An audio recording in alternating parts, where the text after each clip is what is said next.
Alright, folks, we return for Challenge Series 22, Episode 38. We are getting close to the Group 4 Championship. The next episode will probably have multiple Group 4 races in it. And, you'll just have to live with the voice and the disembodied voice in the background. If I waited until my mom was off the phone to record this, I'd be waiting until next Wednesday, pretty much. She and her friend couldn't talk forever. Seriously, you had a couple of cue cards in the room or something, or a couple of generated conversation starters, they probably would talk until midnight. And it's 2:30 as I start this recording. Anyhow, relevant matters. Due to my ailments, not real life ailments, disclaimer. I mean, I have a toothache, because there wasn't tooth growing in, but that's not the reason why I took a couple days off.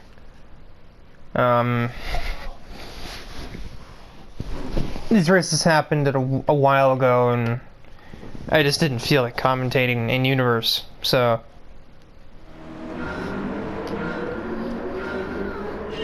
Green from race 1 of the episode, and we head to a bit of an unfamiliar environment here. The focus car is Minako Kochiya in her RX-7. How did I forget the name of that car? What? As we have a bit of a mess up ahead. Not quite sure what that was.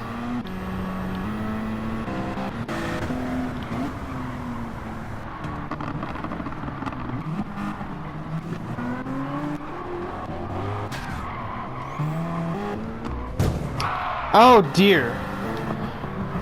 Nakazato has binned it. Oh my god, Morris.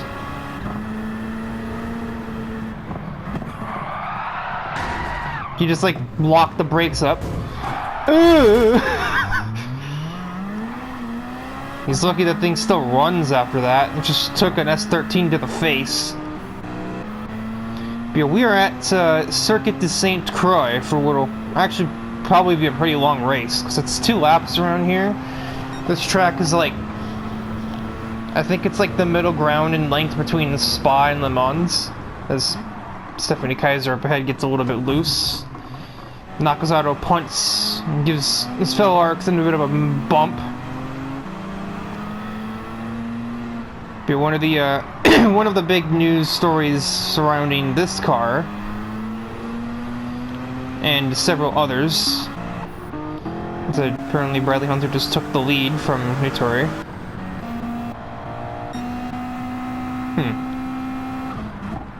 The AI does not use DRS. Interesting. Well, it's the only car here that, other than Nitori, that has it. A new team was formed earlier this week. You can just about see it above the Slingshot fuel. When we get onto, I think when we get on the bridge or something, I might try and use the superior lighting there to, or here, it might work.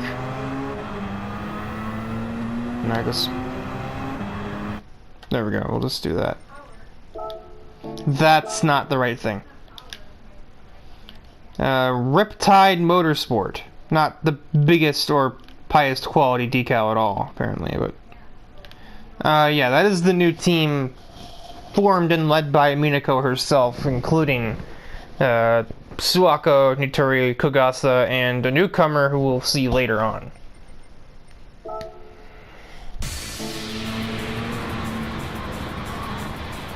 Obviously, time will tell if this team will be a match for Mercury and Black Stallion, as Pacific Spirit and Scuderia Fidanzi haven't been nearly as big of power teams as those two have. Mind you, that's probably due to the fact that they just don't have as many people on those teams. Pacific Spirit being 2 drivers and Scuderia Fidanzi basically being 1.5 drivers, since Francisco is not exactly a constant not exactly a constant, he's not in a lot of races.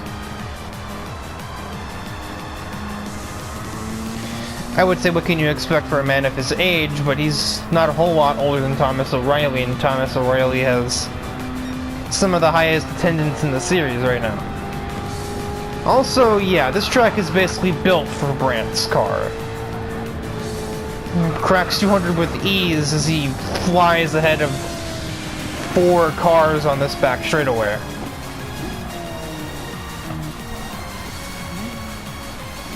Minako out braking Nakatsumi for to reach the top half of the grid.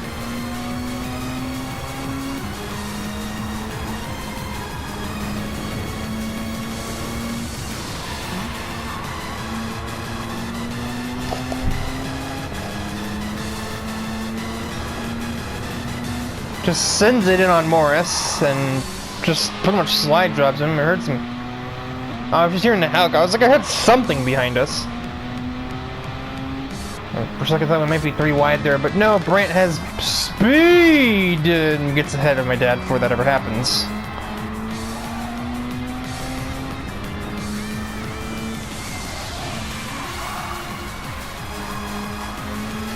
Beautifully around the outside of the S13 for Minako. And then gets a better exit than Diva. Siegfried just runs right into the back of Minako, trying to make up time.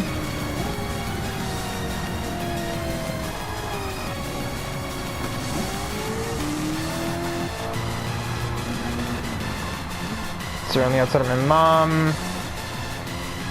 Gets up to Nitori but can't do anything about her yet. Thrasher's out of control. Brandt puts the hammer down.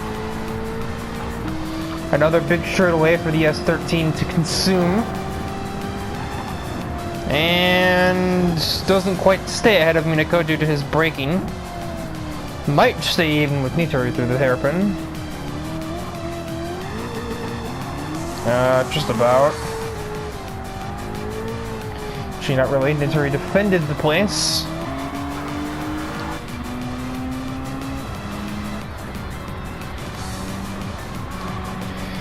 And just chuck it down the inside of Hunter. This weird sleeper, he took an incredibly conservative line on the way in.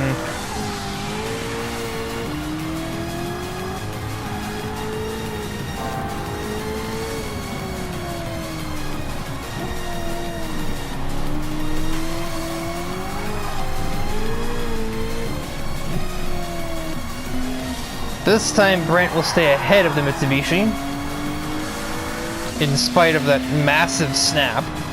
I suppose when you got as much horsepower as him, some on-throttle oversteer just kind of comes with the territory, doesn't it?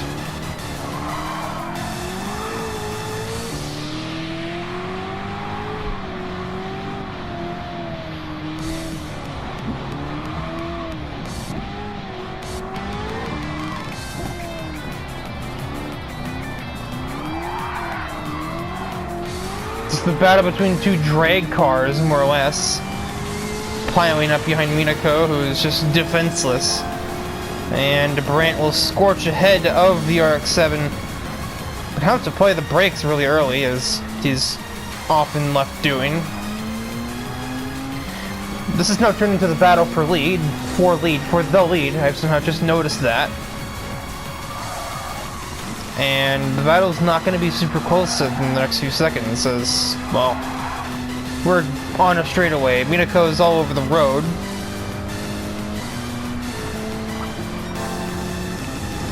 And Brandt is gone. There's another gear in that thing. It's 206.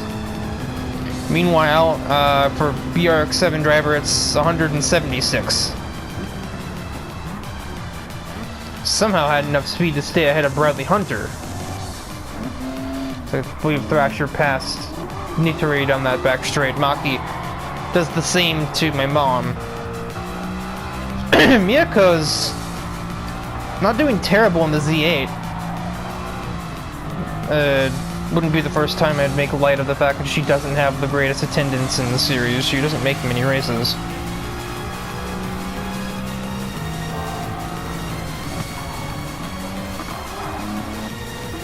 I'm not sure if that's just out of availability or just out of a lack of, like, want. And we have one more corner to navigate. And the victory goes to the HKS man on this occasion. Siegfried Brandt will use this track's like 5 long straightaways and grab the W at St. Croix. Munica second. Bradley Hunter completes the podium, but could have easily been under some threat from Thrasher had the race gone longer.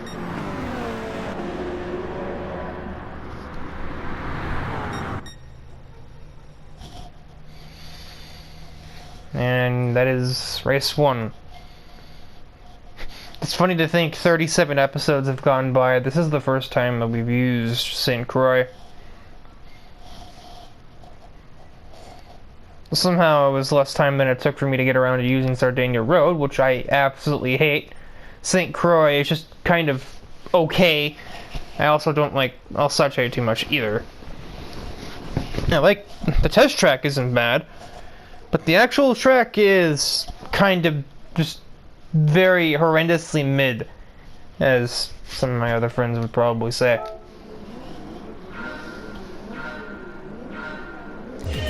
This is going to be interesting. We have multi-class racing in 3 classes rather than 2. We have the 640 class, 600 class, and the 500 class represented here at this race here at Brands Hatch. There's not many tracks could have a race like this. It has to be not too long that the 500 class cars get lapped, but also not so short that the 640 class cars are running around it in less than a minute. So really it came down to Brands Hatch, Laguna Seca, or like Tsukuba. Like there's one per region at least.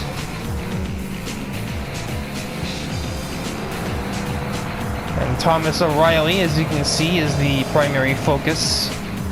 He started last of the 600 category.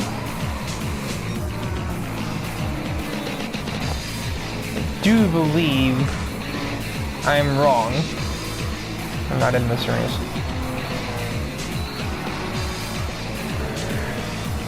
The class split is 7-7-6. The 6 500 class cars, 7 the others.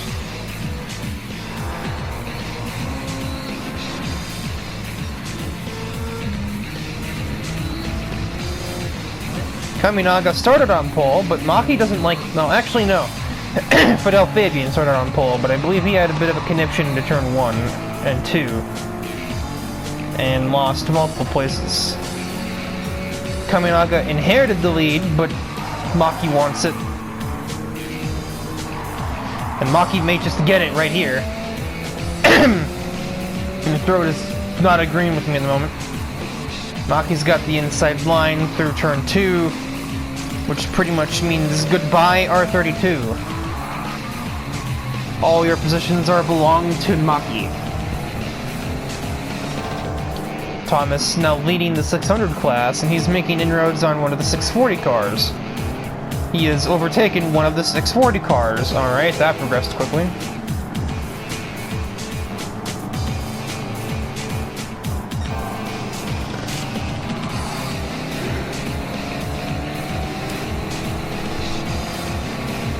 Outdrags Ross Drinkwater.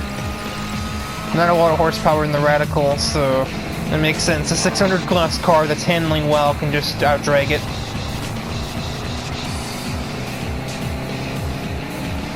To the inside of Herbie. More sliding, but nothing that I'm sure Thomas isn't expecting to happen when he's driving a vehicle like this.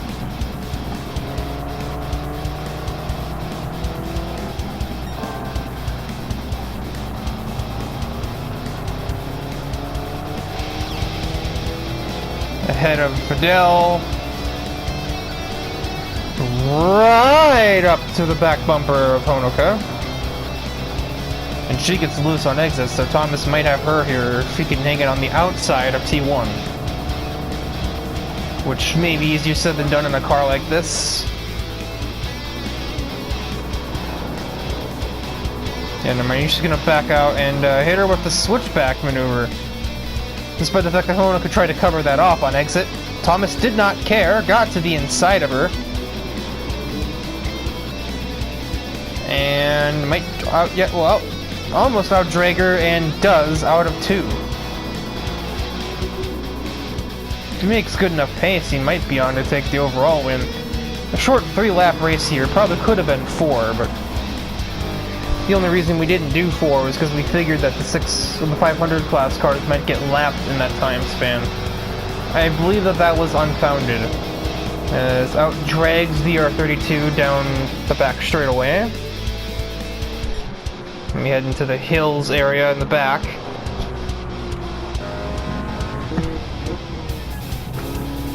Thomas's Roadster hardly even a speck in Nishikino's rear view at the moment. But the speck's getting a little bigger. Masterful corner there. Okay, now this is getting this is a lot closer. Holy fuck, this is closer.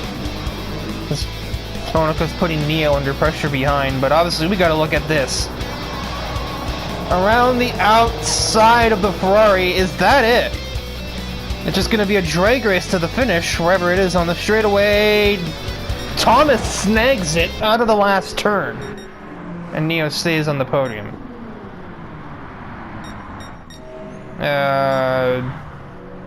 Ignoring Thomas O'Reilly, Scott Webber takes victory for the other 600 cars. Kotori did not have anything in this car. And Kevin Bergstrom looks pretty secure to win the 500 class, but the recording cuts off before he can take the finish line. Alright, well that's quite an upset. Bit of redemption too for Thomas, considering what happened the last time he visited Brands Hatch. Just don't speak of that. And we are green from the 3rd race of the episode, and now we're at Laguna Seca. the ladder of 2 evils, I suppose. Since we thought about having the previous race here, and then we just have a 640 race here instead. So you'll get your Laguna Seca fix regardless. Horse Thrasher's here. Nobody was surprised when he showed up to the paddock this morning. And the focus is on Emi Ibarazaki, who's now allowed to return to the...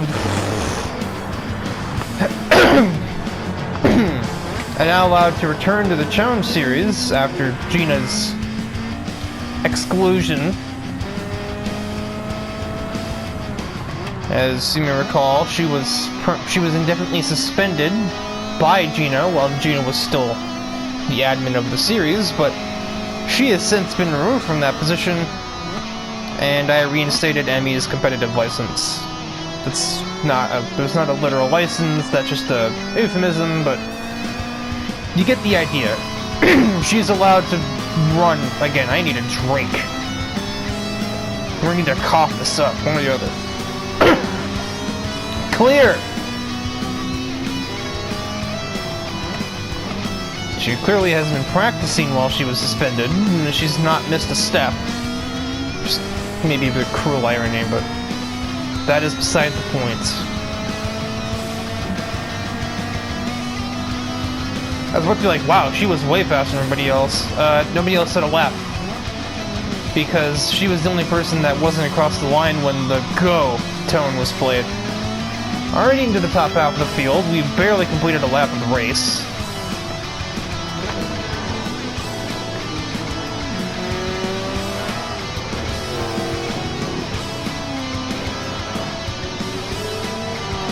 Interesting overtake. Ow!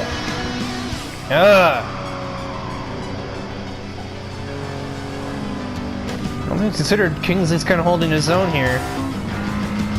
Usually the trucks kind of fall off, but he's managing to actually stay with that little small pack. And here is the other debuting driver, Sane Kochiya, in a GR86 with not a lot of horsepower, but a lot of cornering grip. I mean, you can see just how much time it gained on the exit of the corkscrew there over Dakota Kingsley. Mind you, an all-wheel drive vehicle, which shouldn't have many problems with acceleration. Now, I think they both just kind of startled each other, and understeer time. Welcome to front-wheel drive, Emmy. Emmy was startled by Dakota moving up, and Dakota was startled by Emmy's existing. And they're both just kind of like, ah! She will then out-drag the both with the superb exit from the hairpin. And now she has only 3 targets left. Kotori, Nitori, and Thomas. Interestingly, each one representing a different of the 3 main teams in the series. Mercury, Riptide, somewhere on the car. Yeah, you can see the red over the number. And Black Stallion. And then Emmy's just there.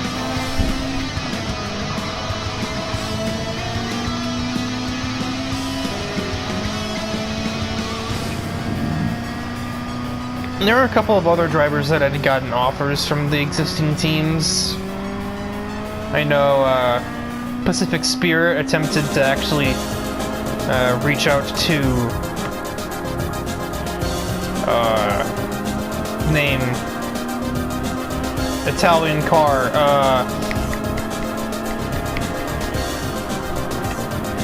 Lynn at one point. I think it's raining outside. It's not relevant. As Emmy's caught the lead 3.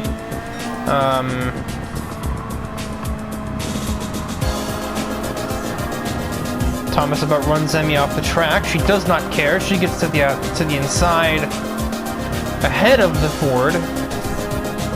She sent it on the Challenger. No, the Challenger sends it on Kotori and barges her way ahead of the 8C. And then has enough horsepower to pull ahead of the Alfa Romeo, thus making the pass secure. And here comes the Integra. I moved the camera the wrong way. And Emmy sends it on Nitori. And miraculously, they don't make contact. I thought for sure that Emmy was just gonna skid right into the back of that Dodge. No, but she will miss that apex. I remember one point Pacific Spirit tried to reach out to, they were in the last race, this Photo Gopher. It was a sort of running nickname. Because they're in a bit of a transitional phase in their life right now, so they were known as Taylor. And Pacific, more particularly Brian Ice, tried to reach out to them in hopes of hiring them to his team, but not interested.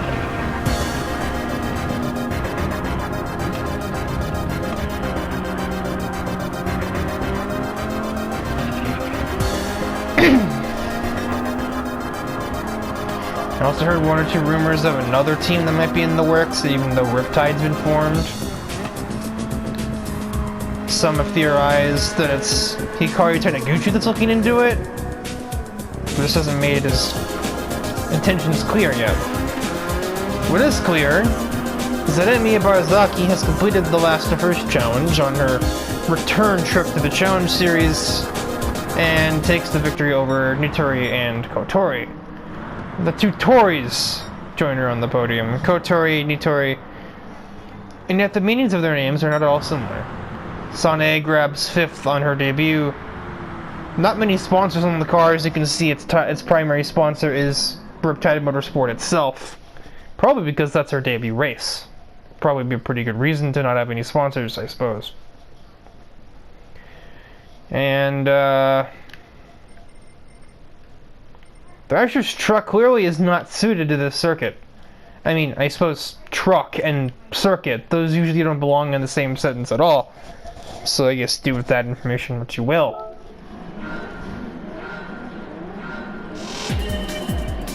And we are green from the 4th round. Group 4 at round 4 at Lago Maggiore. Alright, I'm a poet now, I guess. Didn't know that before. Wait. Anyway, focus is Dominic DePrisco and his Duracell Huracan. We're only through 2 corners and he's already made up 4 places. Might get another one on Drinkwater here. And he will. And he gets another one on Pablo Hernandez. Holy shit. Due to schmoving, you might get another one on Nitori as we head into the next braking zone.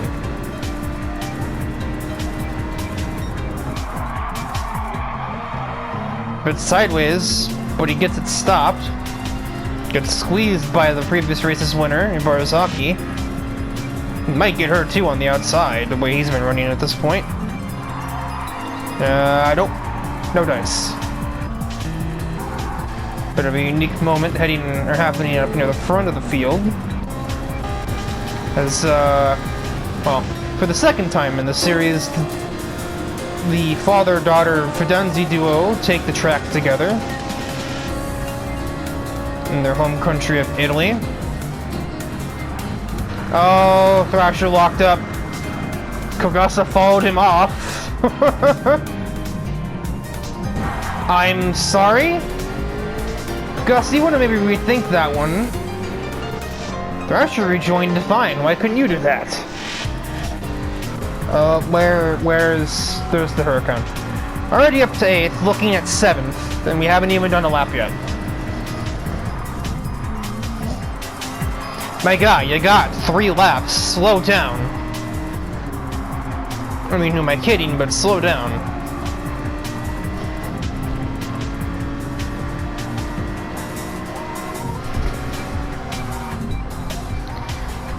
Does not have enough momentum on the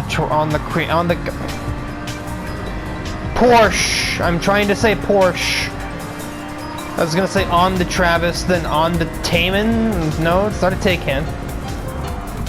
That is quite aggressive on the brakes, and he has missed the turn entirely. Vegas is not giving him any room to re-enter the track. And Dom is showing his lack of appreciation for this. The sun looks weird over there.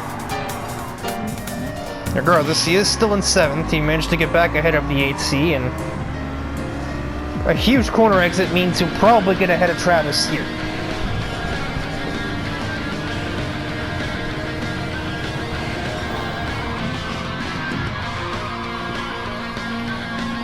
Seems Travis is more out of control than Dom into that braking zone. That seemed hard to manage in my head. Also, for clarification, this is C for Cisco, as Francisco requested to be listed on the leaderboard to avoid confusion since Francesca and Francisco start with the same letter. So otherwise there would have been 2 F Fidanzis on the track, and that would have just been confusing. Wayne Hansen looking for a move on Yazawa, heading down towards fake Dover.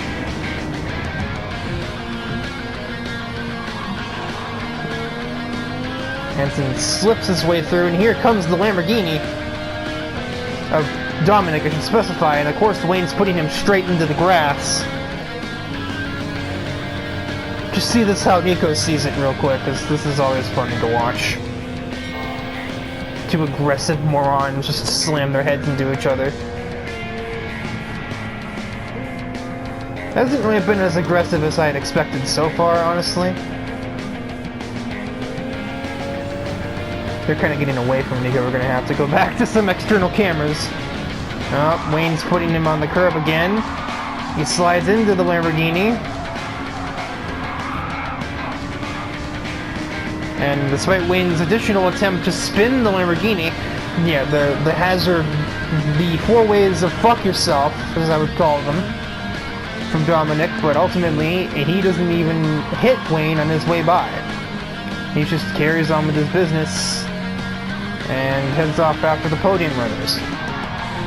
We've gotten a lot closer together since the last time we checked in. As we're on the final lap, Francesca is catching up to her father, slowly but surely, and Ivan Sardakov isn't exactly out of the picture either. But Dominic is on his way.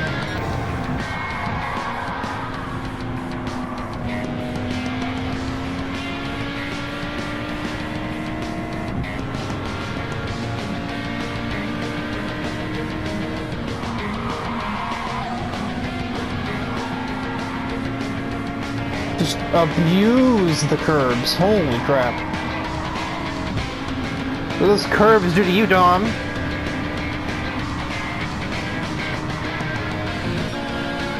Now, looks like she might be trying for a pass on her father here as we head towards the fake NASCAR turn.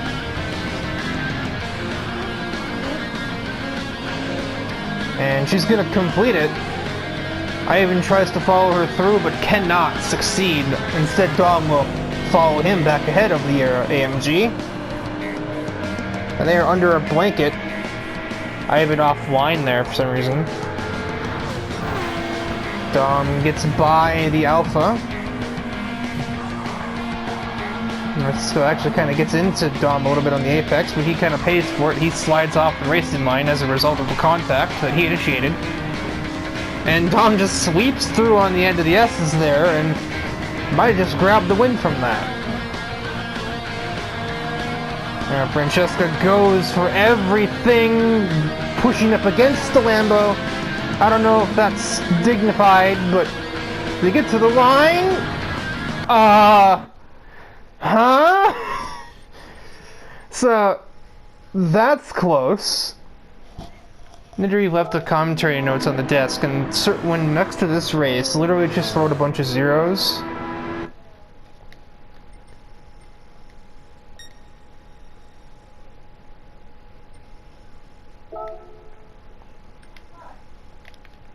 I now think I understand what those zeros are for. Oh, there's the finish line. That is almost impossible to see. This is, well, when the timer beeped, it kind of looks like Dom's ahead here. But they gave the victory to Francesca.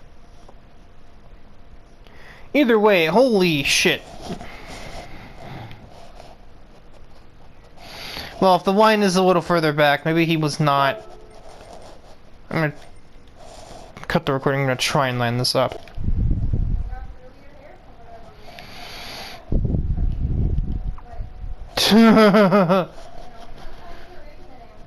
Yeah, from this angle, Francesca...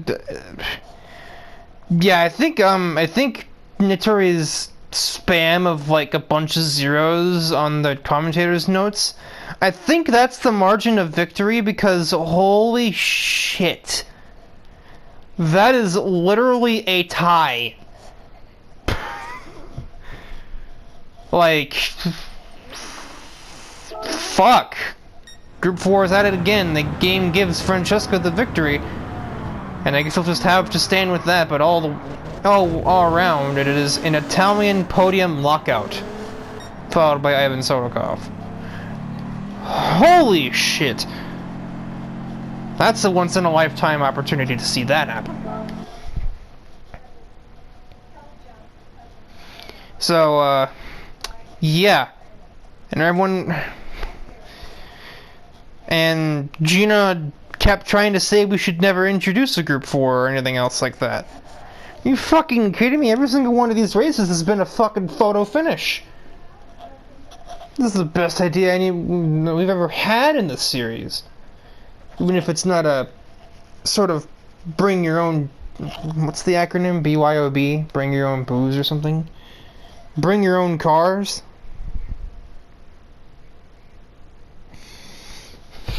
BYOV, bring your own vehicles. You know, run what you brought. That's the like normal term for it in racing. That sort of effect is gone since the Group 4s are being provided to the registered drivers by the Gran Turismo Association.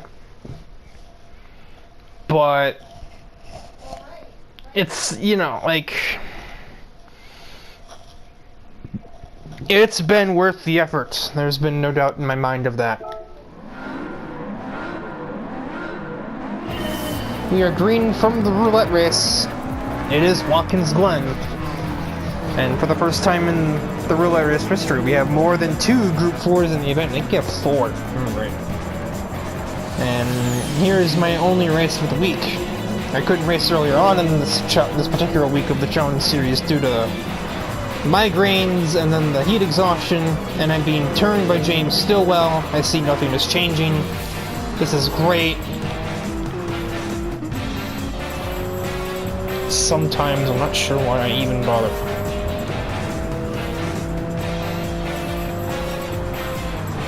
What am I looking at here? Irrigen, that's what I'm looking at apparently. Yeah, the heat exhaustion, the migraines, just general big sad from my Viper being totaled during a test session earlier on over the weekend. Riker, come on. Over the weekend, just spit it out, me. Yeah, it took me a bit to even be ready to drive again, as my dad just ships it in and probably knocks some of the chrome off the back of this bug.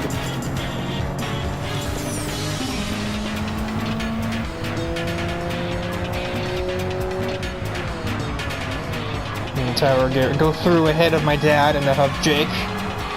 My dad is continuing to barge Jake out of the way to make up the place. My vehicle is not turning.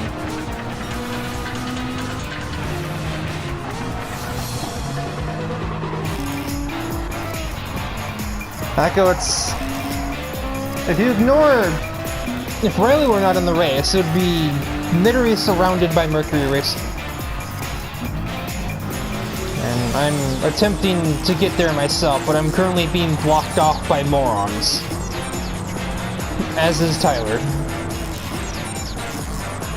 Harada, seriously, get on with it.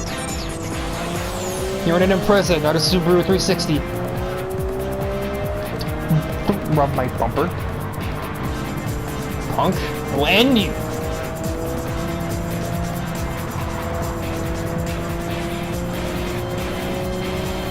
Axel bump on Tyler. It's not like it matters. It's, okay, I'm out there.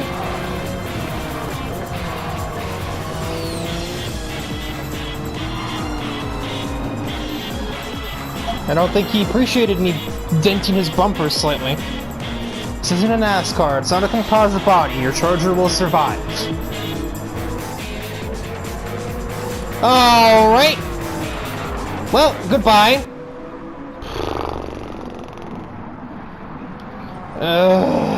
Just doesn't end, does it?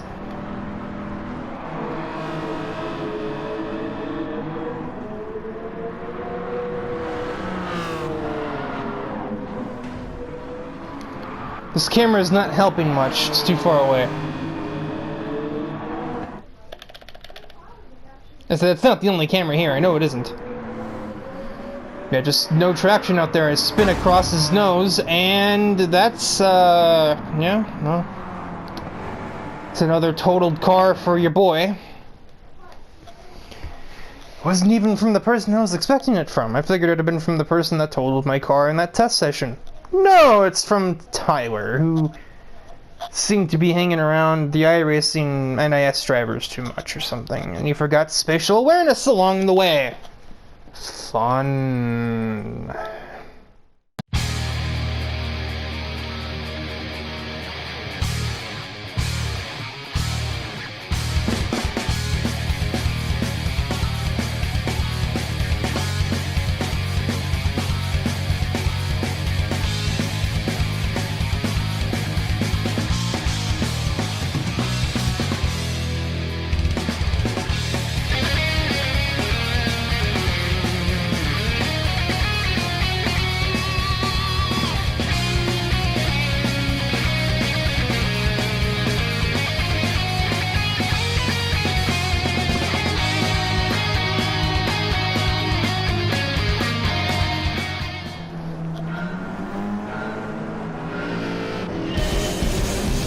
Surprisingly, the migraine didn't resurface from that.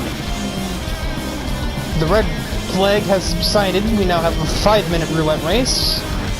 And I have grabbed contingency C. C is for Corvette. That's good enough for me. And the replacement for the Viper that got totaled. That's, out of all people, Garrison pointed me out to a used car listing for a C7R. Not a C7R, but you know what I mean. A C7 that was listed for just like 40 grand, and I was just like, the hell? This thing is mint. Yeah, guy got kid.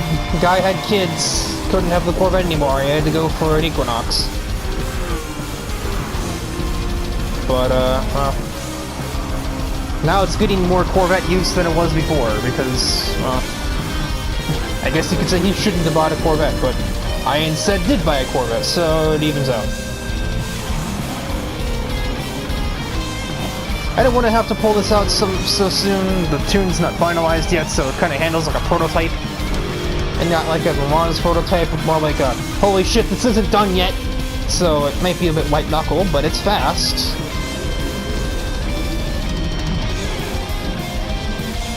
As you can see, I'm already up to 6th place, looking at 5th, and we're not even through a lap of the track yet.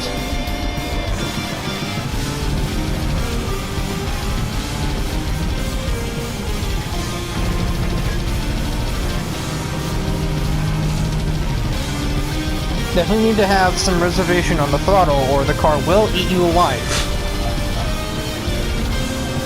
I know this from my, well, about 30 miles worth of testing.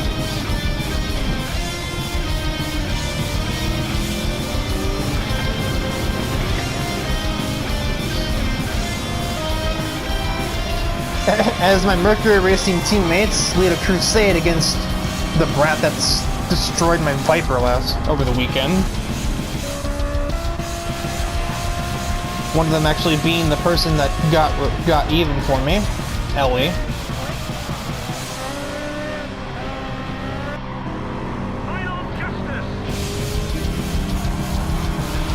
It's an interesting story that an effort to eliminate the beef as my car starts to try and eat me alive, but I managed to keep it alive, and myself.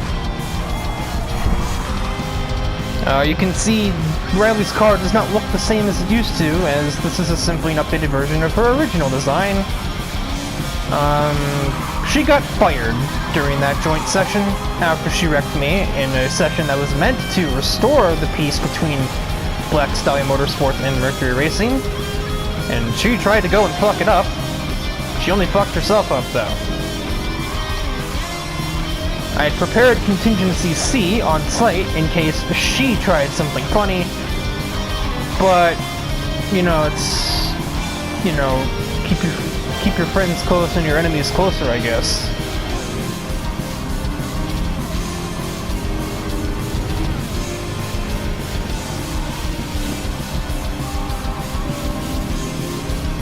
And as we're already about to start the final lap based on the timer in the corner. The lap is not going to take 2 minutes 20, so this is the last lap. Or, what math, Riker? It's not going to take a minute 20. This isn't the short layout. I don't know how to talk. We'll run through the running order. We have the 4 600 class cars. Matsuki leads those. One Group 4 at the very back in the form of Trevor. 640, 640, Group 4, 640, 680. And that's the rest of the 680s. Tyler has broken through them, but he still has to pass Schwartz. Riley does technically lead the 720 class. Reen very much on her doorstep, wanting to change that. Shockingly, the overtake that I made on her was with no complications. I kind of expected her to try and send me back to the junkyard. Maybe she doesn't even know this is me. Maybe she doesn't even recognize this car. Even though you'd see the number 71 or the Mercury Racing logo and have to assume it's, well, someone on Mercury Racing. No shit. I mean, she's from California. No one said she's gonna be the brightest bulb. Well, Reen was wanting to change that, but Maki has decided that she doesn't care, she wants third. And with huge oversteer from Reen, she might have a chance at it. She just has to hold the outside of her here. They remain too wide. I'm going to use Contingency C to its fullest extent. Get the W at the Glen. And Reena's going to hold off Maki for third place. Ellie was there too. It might have been an interesting battle between my teammates had the race gone on longer. Schwartz might... Doesn't matter if he kept Tyler behind him or not. He won the 680 category. Honoka wins the 640, and Wayne Hansen is the winning Group 4, and the Natsuki the winning 600. So that will conclude matters in this episode of the Challenge Series. The 400R is also wrecked, so in an ironic turn of events, I'm the one in immediate danger of finding myself out of vehicles. I have Contingency C left, and I have my Integra, which is currently being fixed, but due to the surplus of replacement parts for such a common model of car, I'll actually be able to get it fixed. The Viper is out of commission. Lost my RX-7 like back in episode 29. Viper got totaled over the weekend by Riley, and yeah, not great. Eventually I might have to convert my freaking dirt truck into something I can race in other classes soon, because I'm not going to have many other options after that. And the rule, for those who know, in the Challenge Series, the basis of the event is run what you've brought. So these like Group 4s and 3s, they are provided via, like, you know, GT Association for registered drivers for each series. But you have to have a road car in one of the 5 categories to be registered for the series. If you lose that car, you are out of the series. The more cars you have, the more security you have, but even as far as, like, say, Derby Kazuya, for example. She has a Group 4 car, I believe. No, she does not. I'm dumb. Ryan Wolf, better example. He has his SLR McLaren. He may have a Group 4 McLaren, but if that SLR McLaren were totaled, he would lose the right to that McLaren. Like the Group 4 one. He would be out of the series altogether. The only way for him to prevent this is if he obtained another road-going car before that SLR McLaren got totaled. It doesn't matter what it is. It could literally be a fucking Mini Cooper, so long as it can reach the 500 or 600 class, which obviously it can. There's already Mini Coopers in both categories, both driven by Sayori. But even Nitori, she's not, well, actually no. I forgot she has the Challenger now. But like, Thrasher, for example, if, say, he totaled his Raptor in the next race, he'd be fine, because he still has the Mach 40 and the Mustang. And the Group 4s are on the house, the repairs are handled by Gran Turismo Association and by the manufacturers themselves, so even if you totaled them, it'll get fixed. You might have to pay a premium or something or other, but it will be fixed. You won't have to worry about totaling out of the Group 4 category if you wreck your Group 4 car, because it'll be fixed before the next one. Fixed, replaced, whatever. You'll have another, point is. And with all of that rambling out of the way, farewell.